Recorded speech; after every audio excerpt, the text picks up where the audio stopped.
วัสดีครับสวัสดีครับสมาชิกทุกท่านครับยินดีต้อนรับทุกท่านสู่ช่องวีทีธรรมดานะครับสวัสดีครับพ่อแม่พี่น้องทุกคนนะครับมาพบกันอีกแล้วนะครับเนาะวันพุธนะครับวันพุธนะครับสาวพัฒนานะครับเนาะรอบที่แล้วหลุดเด้อไปอยู่หลักหมื่นหลักแสนเพื่อนครับก็ขออภัยหลายๆนะครับเด้อรอบนี้มาเอากันไหมเอาบนเอาล่างเลยรอบนี้เนาะครับเนาะรับพัฒนาของวันที่2 ตุลาคม 2568นะครับ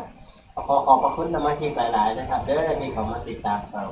มากดไลค์กดแชร์ให้เป็นกำลังใจนะครับเนาะครับมันพุดมันมีมันพุดแล้วว่าเบิ่งเลขก็มันเป็นยังไงจดเอานะครับ2 กับ 3นะครับเด้อ6336 7337 8338 2662 2772 8228นะครับ2728นะครับ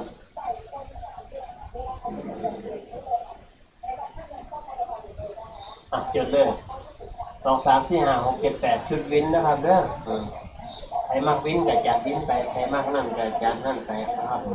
ครับเกิดไปเลยลาวพัฒนาจะออกทุกวันจันทร์พุธศุกร์2 ทุ่มครึ่งเนี่ยห้องหูคนละมันที่เริ่มออกตั้งแต่2 ทุ่มเนี่ย2 ทุ่มประมาณเนี่ยครับขอบคุณหลายเสียงชัดภาพชัดบ้างครับเสียงชัดไหมวันนี้เปลี่ยนไมค์ใหม่